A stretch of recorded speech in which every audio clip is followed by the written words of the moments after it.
اب آپ میں سے ہر شخص اپنے اپنے ماحول کو دیکھے کہ آپ کا ماحول کیا ہے، اس میں کون کون سی چیزیں ہیں اور ان کو آپ کس طرح صاف رکھیں گے. مثلا آج آپ جب گھر جائیں تو گھر کی ہر چیز پر نظر ڈالیں جو کہ وہ آپ کا ماحول ہے. مثلا فلور، فرش، بستر، چھت، جالے، شیشے، جالیاں. پھر اسی طرح جن چیزوں سے آپ ان کو صاف کرتے ہیں، جھاڑو، موپ، کیونکہ بہت سے جراثیم آپ صفائی کے نام پر گھر میں داخل کر لیتے ہیں. کیسے؟ گندا موپ لگا کے. بہت سے لوگ موپ لگا کے دھوتے نہیں ہیں، اس کو ایسے چھوڑ دیتے ہیں. وہ اگلے دن تک کے لیے کیا ہوتا ہے 24 گھنٹوں میں؟ وہ لگانے کے وقت دھوتے ہیں، لگا کر نہیں دھوتے. اب نقصان کیا ہوگا؟ وہ 24 گھنٹے اس کے اندر جراثیم پلتے رہیں گے اور پھر آپ نے وہ آ کے سارے گھر میں خوب پھیلا دیے. پھر اسی طرح کچن میں گئے آپ، آئیڈیل مسلمہ کچن میں ہیں، اپنے برتنوں کا حال دیکھیں، کچن کا فلور دیکھیں، کچن کے پائپ دیکھیں، واش بیسن دیکھیں، جس اسپنج کے ساتھ آپ برتن دھو رہے ہیں ذرا اس کی حالت دیکھیں، جس اسٹیل وول سے آپ اسکریچ کرتے ہیں مختلف برتنوں پہ لگی ہوئی سخت چیزوں کو، ذرا اس کو کھول کے دیکھیں. پھر اسی طرح جو مکھیاں گھوم پھر رہی ہیں مختلف چیزوں پہ بیٹھ جاتی ہیں، رات کے وقت کچن سے نکلتے ہوئے دیکھیں کہ کون کون سی چیز کھلی ہے، کیونکہ رات کے وقت سال میں ایک دن ایسا ہوتا ہے جس میں بلائیں اترتی ہیں، بیماریاں اترتی ہیں، اور جو برتن کھلا ہوتا ہے اس کے اندر چلی جاتی، پھر اسی میں ہم پانی وانی پی لیتے ہیں، کھا لیتے ہیں. تو کھانے کو ڈھکنا اور گرد و غبار سے بچانا، مکھیوں سے بچانا. پھر اس کے بعد آپ واش روم کا حال دیکھیے، جس جگہ پر آپ نے شیمپو اور سوپ رکھا ہوا اس کا حال دیکھ لیجیے.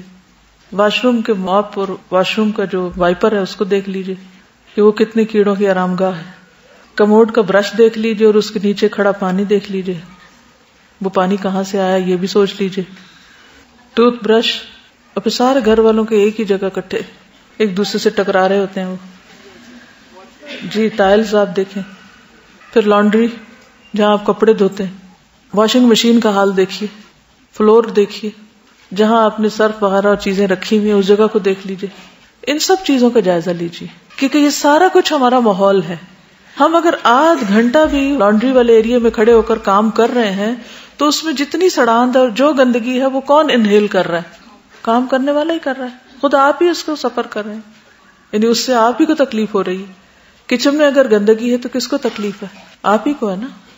اب ان ساری چیزوں کو صرف وہاں نہ دیکھیے، کیونکہ مومن غور و فکر کرتا ہے نا کہ یہ چیز مثلا ایک گندا اسپونج جو رات بھر گندگی میں پڑا رہا، صبح اٹھ کے آپ نے اسی سے جلدی سے کپ دھو اور اس میں چائے پی رہے ہیں، تو کیا وہ صاف ہے کپ جو بظاہر دیکھنے میں صاف ہے؟ پھر جو واشنگ لیکوڈز ہم یوز کرتے ہیں، بعض لوگوں کو برتن دھونے نہیں آتے، کپڑے دھونے نہیں آتے، کپڑے دھوئیں گے ابھی اس کے اندر صابن ہوگا بس نکال دیں گے. بعض لوگ برتن میں ابھی پوری طرح وہ صاف نہیں ہوا وہ صاف سمجھیں گے، اسی میں کھانا کھا لیں گے. تو اس طرح کتنے ہی انوانٹیڈ کیمیکلز گندے برتنوں اور گندے کپڑوں اور ان سب کے ساتھ ہمارے اندر جا رہے ہوتے ہیں، ان کے اثرات چاہے وہ سکن کے ذریعے چاہے منہ کے ذریعے. پھر اسی طرح سبزیوں یا فروٹ وغیرہ کو جب ہم لا کے رکھتے ہیں یا پھر دھوتے ہیں یا پھر بعد میں جو کٹائی ہوتی ہے اور جو اس کا ویسٹیج ہوتا ہے اس کو کتنی دیر کھلا رکھتے ہیں، کہاں ڈمپ کرتے ہیں. ترقی یافتہ دنیا میں ہر چیز کو ڈمپ کرنے کا الگ الگ ڈبہ ہوتا ہے. فوڈ الگ میں جاتی ہے، یعنی ریسائکلنگ جو ہوتی ہے، کاغذ الگ میں جاتے ہیں. اسی طرح شیشہ وغیرہ، بیٹری کے سیلز، ان سب چیزوں کو ڈسپوز آف مختلف طریقے سے کیا جاتا ہے. اور مختلف کلرز کے ڈبے گھر کے باہر رکھے جاتے ہیں ہفتے میں 1 یا 2 دن، جس میں مختلف چیزیں ہوتی ہیں اور مختلف گاڑیاں گزرتی ہیں. ایک فوڈ اٹھاتی ہے، دوسری کاغذ وغیرہ اٹھاتی ہے، تیسری باقی گھر کا جو ویسٹیج ہے اس کو اٹھاتی ہے. اگر آپ اس کو مکس کریں گے تو آپ کو جرمانہ پڑے گا. ہمارے ہاں ری سائکلنگ کا کوئی انتظام ہی نہیں، سوچ ہی نہیں.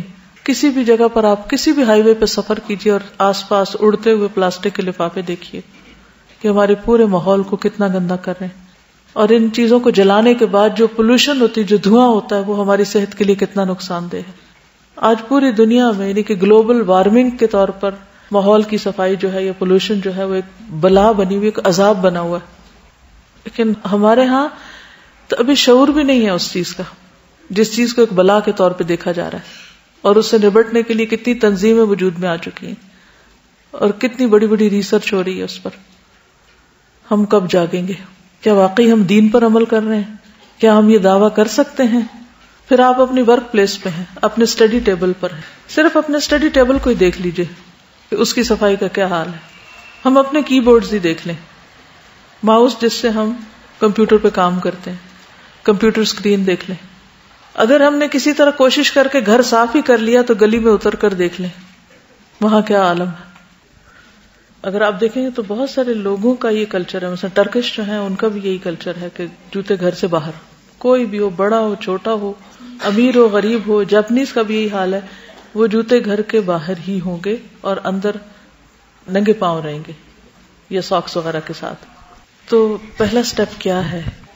احساس، شعور، ارادہ، نیت کہ یہ کرنا ہے، اس کی ضرورت ہے، اس کے بغیر چارہ نہیں.